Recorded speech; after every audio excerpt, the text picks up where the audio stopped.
Magelang kota yang indah, penuh dengan pemandangan.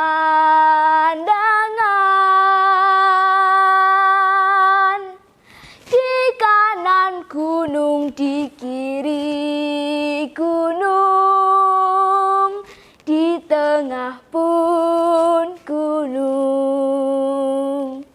Jalan-jalan ke taman hiburan, tak lupa memakai gelang. Perkenalkan, nama saya Alexandra, asli dari Kota Magelang. Saya akan menceritakan sebuah kisah yang cukup populer di Kota Magelang, yang berjudul Legenda Gunung Tidar. Cerita ini saya ambil dari buku Pakuning Tanah Jawa, karya Ibu Wicahyanti Rezeki, dan diterbitkan oleh Dinas Perpustakaan dan Kearsipan Kota Magelang tahun 2019.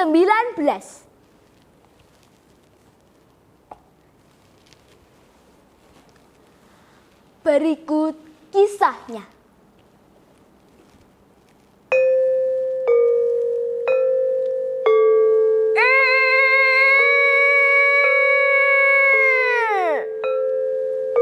Dahulu kala, Pulau Jawa bagai kapal tanpa nahkoda, terombang-ambing di tengah lautan yang luas.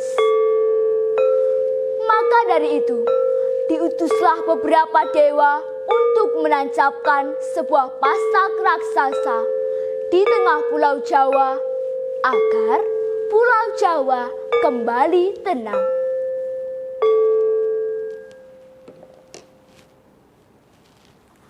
Lama-kelamaan, pasak tersebut menjelma menjadi sebuah gunung yang dikenal dengan sebutan Gunung Tidar. Gunung Tidar adalah hutan belantara yang dihuni oleh ratusan jin dan dipimpin oleh Sabdo Palon. Nah teman-teman, kira-kira siapa ya Sabdo Palon? Sabdo Palon adalah sesosok jin yang tinggi besar dan menakutkan. Pada waktu itu, tidak ada seorang pun manusia yang berani mendekati Gunung Tidar. Karena jika salah langkah, salah pola, habislah sudah. Alkisah, datanglah seorang utusan dari Kesultanan Turki bernama Syekh Subakir.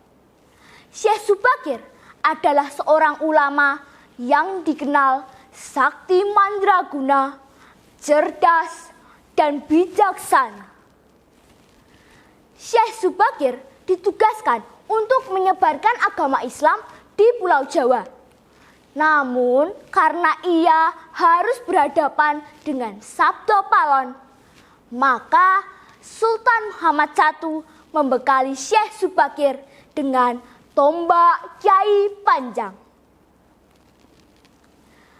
Singkat cerita, Syekh Subakir telah tiba di Gunung Tidar.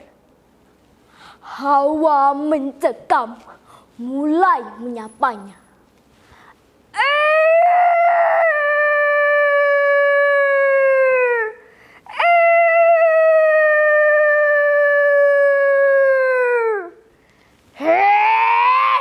Siapakah yang berani menginjakkan kaki di wilayah kekuasaanku ini?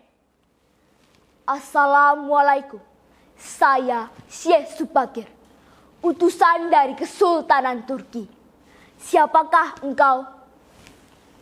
Aku Sabdo Palon, sang penguasa wilayah ini. Sekarang ku perintahkan kau untuk menyembahku. Aku tidak akan menyembahmu, karena aku bukan pengikutmu. Aku juga bukan anak buahmu. Aku tidak akan menyembahmu, karena aku hanya menyembah Allah. Allah? Siapa itu Allah? Aku adalah pemimpin satu-satunya di jagat raya ini. Sekarang untuk pergi dari sini. Tidak, aku tidak akan pergi. Dasar keras kepala. Rasakan ini. Sabda Palon mulai mengerahkan pasukannya yang berupa ular raksasa. Ular itu melilit tubuh Syekh Subakir. Namun Syekh Subakir lalu berdoa. Setelah berdoa, ular itu lepas dari tubuhnya.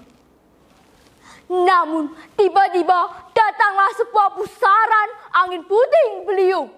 Seharusnya angin sebesar itu bisa mengangkat, menggulung-gulung, bahkan menjatuhkan tubuh Syekh Subakir ke tanah. Namun ajaibnya tubuhnya tetap berdiri tegak dan kokoh. Tak tergoyahkan sedikit pun. Belum selesai ternyata serangan dari Sabda Palon. Ada sebuah ombak besar yang menyerang tubuh Syekh Subakir. Tubuh Syekh Subakir seharusnya basah. Namun tubuhnya tak basah sedikit pun. Melihat kejadian tersebut, Sabda Palon mulai ketakutan dan bersembunyi. Kesempatan ini digunakan oleh Syekh Subakir untuk menancapkan tombak Kiai Panjang yang dititipkan oleh Sultan Muhammad I. Bismillahirrahmanirrahim. Nah teman-teman, setelah tombak itu tertancap, langit yang tadinya cerah berubah menjadi gelap. Dan hawa panas mulai membakar seisi hutan. Pengobong-obong-obong-obong-obong-obong. Pengobong-obong-obong-obong-obong-obong. Panas! Panas! Panas! Panas! Panas! Panas! Panas! Ampun Syekh! Aku menyerah kalah. Baiklah, jika kau menyerah kalah, sekarang pergilah dari sini. Baik, Syekh, baik.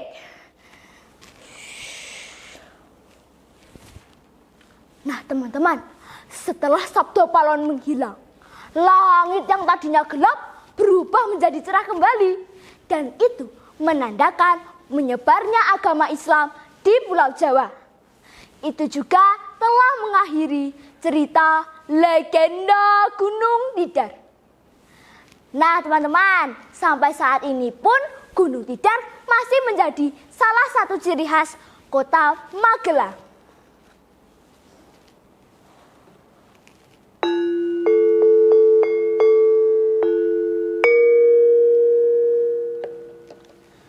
Ono pocapanipun adikuna adikang adikang pan adikang kidang adikang pan esti adikuna ula iku telu pisan mati sampyo. Nah teman-teman, amanat dari cerita ini terdapat dalam lagu yang baru saja saya nyanyikan, yaitu kita tidak boleh sombong dan tidak boleh merasa yang paling benar dan paling bisa. Namun tetaplah rendah hati. Sekian cerita dari saya.